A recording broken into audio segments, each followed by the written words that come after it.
KSRTE CITUവിന്റെ നേതൃത്വത്തിൽ ധർണ നടത്തി. വർക്ക്ഷോപ്പിൽ ആവശ്യത്തിന് ജീവനക്കാരെ നിയമിക്കുക, ബസ്സുകൾ ബ്രേക്ക് ഡൗൺ ആകുന്നതിനെതിരെ നടപടി സ്വീകരിക്കുക, ഗ്യാരേജിന് മുൻഭാഗത്തെ കുഴികൾ നികത്തുക തുടങ്ങിയ ആവശ്യങ്ങൾ ഉന്നയിച്ചാണ് ധർണ നടത്തിയത്. KSRTE CITUവിന്റെ നേതൃത്വത്തിലാണ് കരുനാഗപ്പള്ളി ഡിപ്പോയിൽ ധർണ നടത്തിയത്.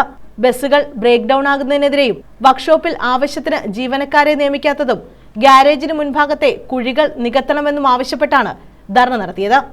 Organising secretary K. അനിൽകുമാർ ഉദ്ഘാടനം ചെയ്തു. ശമ്പളമേ ഇല്ലാത്ത അവസ്ഥയിലാക്കി വെച്ചിട്ടാണ് പോയത്.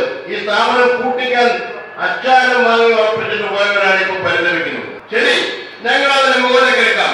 9 കൊല്ലമായി കേരളത്തിൽ KSRTCയിൽ ഇത്രയും വലിയ പ്രതിസന്ധി ഉണ്ടാകുമ്പോൾ ഇവരെ കണ്ടിട്ടുണ്ടോ? പേരെങ്കിലും ഒരു സമരം നടത്തിയിട്ടുണ്ടോ? നടത്തിയ സമരത്തിന് തൊഴിലാളി തലക്കാണ്. അപ്പോ KSRTCയിലെ പ്രതിസന്ധി ഘട്ടത്തിൽ KSRTC വല്ലാത്ത രീതിയിൽ പ്രതിസന്ധി നിൽക്കുമ്പോൾ ഒരു സമരം നടത്താനോ അല്ലെങ്കിൽ തൊഴിലാളികളെ കണ്ണീരൊപ്പാനോ കഴിയാത്ത ആളുകൾ ഇപ്പൊ വലിയ വിഷമത്തോടുകൂടി വരികയാണ്.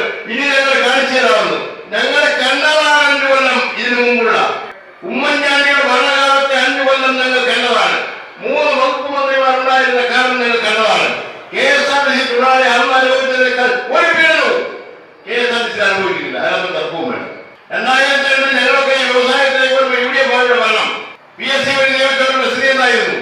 എംപാനൽ യൂണിയൻ വിഷയಕ್ಕೆ കഴിയും. ചരിത്രത്തിലാദ്യമായി എംപാനൽ PSC ആളിനെ എടുത്തവരാണ് പറയുന്നത് ഇനി കാണിച്ചില്ലാന്ന് വരുമ്പോ ഇനി വന്നാലല്ലേ കാണിക്കുമെന്നുള്ളതാണ് ഞങ്ങൾ പറയുന്നത്. Unit president K. ലിജു അധ്യക്ഷത വഹിച്ചു. 5 മണിക്ക് സർവീസ് പോകുന്ന ബസ്സുകൾ ഏകദേശം വെറ്റമുക്ക് ചവറ അതിനപ്പുറം കടന്നു പോകാറില്ല. അതിന്റെ പ്രധാനപ്പെട്ട കാരണം ബസ്സുകളുടെ തകരാറുകൾ പരിഹരിക്കാതെ ഇവിടുന്ന് സർവീസ് അയക്കുന്നതാണ്. ഇതേ ചൊല്ലി പലതവണ അസോസിയേഷൻ മേലധികാരികളെ സമീപിച്ചതും ഇതിനെതിരെ എന്തെങ്കിലും നടപടിയെടുക്കണമെന്നും ആവശ്യപ്പെട്ടിട്ടുള്ളതാണ്. എന്നാൽ നാളിതുവരെ യാതൊരു നടപടികളും അതിനനുകൂലമായി എടുക്കുവാൻ ഈ മേലധികാരികൾക്ക് ഇവിടെ സാധിച്ചിട്ടില്ല എന്നുള്ളത് കൊണ്ട് സെക്രട്ടറി K. ബൈജു സ്വാഗതം പറഞ്ഞു. സംസ്ഥാന നേതാക്കളായ പ്രവീൺ ബാബു, സതീഷ് കുമാർ, PG അജിത്ത്, ഖജാൻജി A. ഷിനോയി തുടങ്ങിയവർ പങ്കെടുത്തു. News bureau, Karunagappally.